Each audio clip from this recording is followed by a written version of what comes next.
सालाना लाखों इंडियंस किसी न किसी आई रिलेटेड प्रॉब्लम के कारण कॉर्निया ट्रांसप्लांटेशन करवाने के लिए हॉस्पिटल्स में पहुंचते हैं। ये 2 से 3 लाख लोग ईयरली उन मिलियंस में ऐड हो जाते हैं जो ट्रांसप्लांट का वेट कर ही रहे होते हैं। अमीर हो या गरीब, सभी वेटिंग लिस्ट में हैं।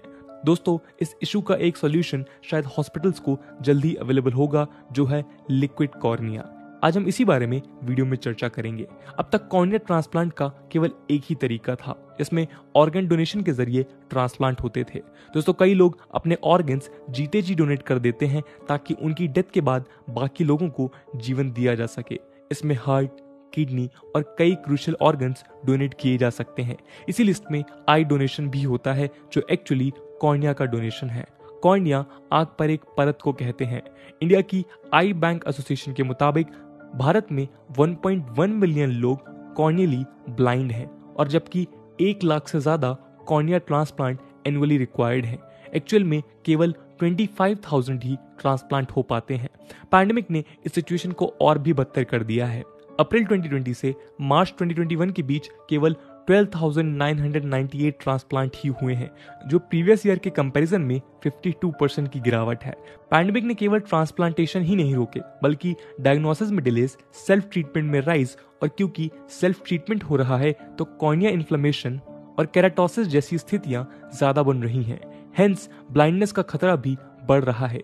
जाहिर है कि सिचुएशन बुरी है। इस साल की शुरुआत में साउथ इंडिया के कुछ टर्शियरी आई हॉस्पिटल्स में एक स्टडी की गई, Impact of COVID-19 Pandemic on Infectious Keratitis Outcomes, a retrospective multi-center study नामक इस स्टडी में पाया गया कि अरविंद आई हॉस्पिटल में 5 सेंटर्स पर 20 से 25% पेशेंट्स परमानेंटली ब्लाइंड हो चुके हैं। तो दोस्तों, इस बात का सॉल्यूशन क्या लिक्विड कॉर्निया हो सकता है? ब्लाइंडनेस को इरेडिकेट करने के लिए ये कितना हेल्पफुल हो सकता है? आज इस वीडियो में हम यही डिस्कस करेंगे। दोस्तों, जब तक इस फील्ड में कुछ ड्रामेटिकली चेंज नहीं होता है, हजारों लोग ब्लाइंडनेस के कब्जे में आते रहेंगे। जो लोग कॉर्नियल ट्रांसप्लांट के लिए लो प्रायोरिटी लिस्ट में हैं, उन्हें कॉर्निया मिल पाना नेक्स्ट टू इम्पॉसिबल बात है। करेंटली डोनर्स पर डिपेंड होकर ट्रांसप्लांट्स हो रहे हैं और डिमांड और सप्लाई के बीच का गैप बहुत बड़ा है। लेकिन दोस्तों, टेक्नोलॉजी और मेडिसिन के मिलने से ये प्रॉब्लम सॉल्व हो सकती है।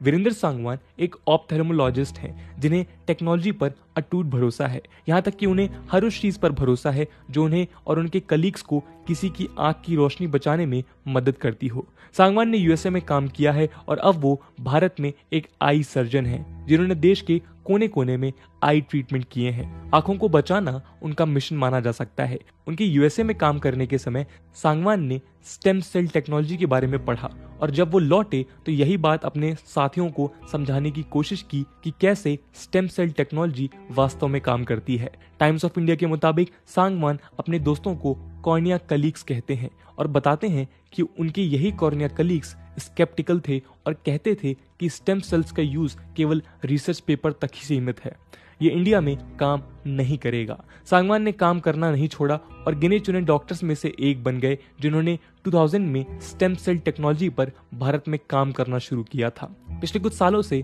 सांगवान एक हाईटेक प्रोजेक्ट पर काम कर रहे हैं जो किसी टर्मिनेटर मूवी और साईफाई से कम नजर नहीं आता है। दुनिया भर के साइंटिस्ट, डॉक्टर्स और टेक्नीशियंस का एक ग्रुप रीजनरेटिव मेडिसिन पर काम कर रहा है, जो ह्यूमन टिश्यू को आर्टिफिशियल सेल से रिप्लेस करने वाली टेक्नोलॉजी है। Wake Forest Institute of Regenerative Medicine USA और पेंडोरम टेक्नोलॉजीज इंडिया ने इस फील्ड में ग्रेट प्रोग्रेस दिखाई है। इन संस्थानों ने कई माइलस्टोन्स हासिल किए हैं। ग्लोबली सेवरल स्टार्टअप्स हैं जो रीजनरेटिव मेडिसिन के फास्ट इवॉल्विंग स्पेस में सामने आ रहे हैं, जैसे ऑर्गेनोवो, टीसीयूम, कारमैट, सिनकार्डिया और Singapore based Cornea Biosciences etcetera. इन सभी स्टार्टअप्स और हाईटेक इनोवेशंस का कोर आइडिया है कि अफेक्टेड ऑर्गन्स या डैमेज्ड ऑर्गन्स में सेल दोबारा जनरेट होना शुरू हो सके। ह्यूमन बॉडी में कुछ ऑर्गन्स हैं जैसे लीवर जो सेल्स को रीजनरेट कर सकते हैं यदि उनका कुछ हिस्सा कैंसर या किसी और बीमारी के कारण खराब हुआ होता है। पेंडोरम टेक्नोलॉजीज के को फाउंडर अरुण चंद्रू कहते हैं कि हम कॉर्निया के साथ भी यही करना चाहते हैं। सांगवान भी पेंडोरम टेक्नोलॉजीज के उन एफर्ट्स का हिस्सा हैं जो ह्यूमन कॉर्निया बायोप्रिंट तैयार कर रहा है। हालांकि मेडिसिन में बायो इंजीनियरिंग का कॉन्सेप्ट नया बिल्कुल नहीं है। कुछ दशकों से कंपनीज आर्टिफिशियल हिप्स, नीज और कई अन्य बॉडी पार्ट्स बनाने में सक्सेसफुल रही हैं। हाउएवर बायो प्रिंटिंग टेक्नोलॉजी काफी रिसेंट डेवलपमेंट है, लेकिन ये होती क्या है?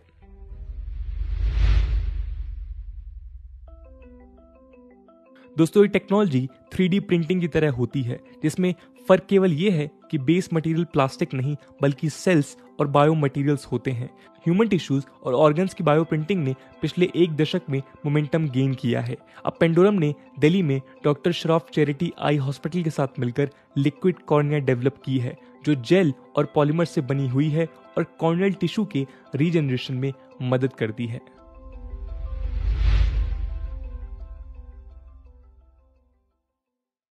दोस्तों, पुरानी दिल्ली के दरियागंज के बारे में सुनकर आप एक वक्त में फेमस संडे बुक्स बाजार सोच सकते हैं, जहां बुक्स डीलर्स मेन रोड पर किताबों का समंदर बना देते थे।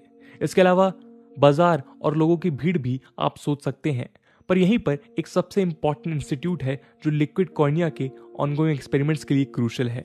दरियागंज दरअसल दिल्ली के पुराने मेडिकल इंस्टीट्यूशंस का भी घर है। इन्हीं इंस्टीट्यूशंस में से एक है doctor Shroff charity eye hospital, जिसे 1917 में स्टैब्लिश किया गया था।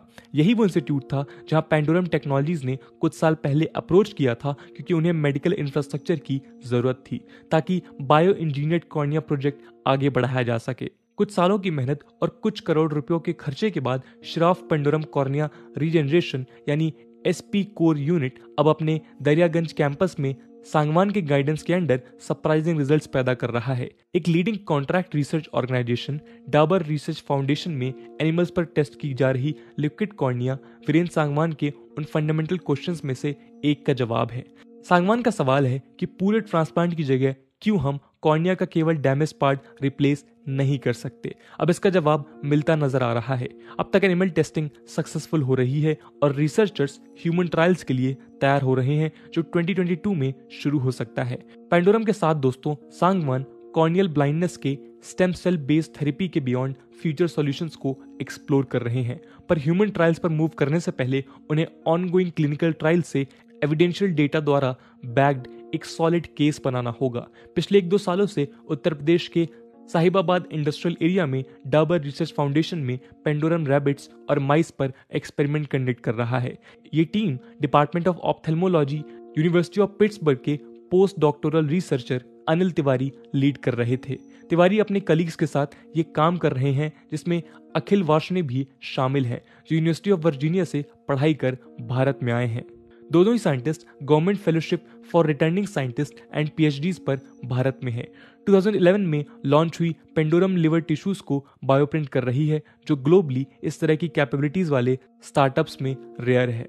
लीवर बायोप्रिंटिंग के जरिए पेंडोरम ने अपने इन्वेस्टर से इनिशियल फंडिंग ली है, जिसमें फ्लिपकार्ट के को-फाउंडर बिनी बंसल भी शामिल हैं। लीवर से आगे बढ़ना इस स्टार्टअप के फ्यूचर को लेकर विजन है, और यदि पेंडोरम के लिक्विड कॉर्निया को लेकर ह्यूमन ट्रायल्स सक्सेसफुल रहते हैं तो ये आई सर्जरीज के फ्यूचर को बदल देंगे। इस सक्सेस से India global bio engineering map पर भी स्ट्रांगली देखा जाएगा। दोस्तों, लिक्विड कॉर्निया के अलावा आपको क्या लगता है कि बायो प्रिंटिंग टेक्नोलॉजी और कहाँ यूज हो सकती है?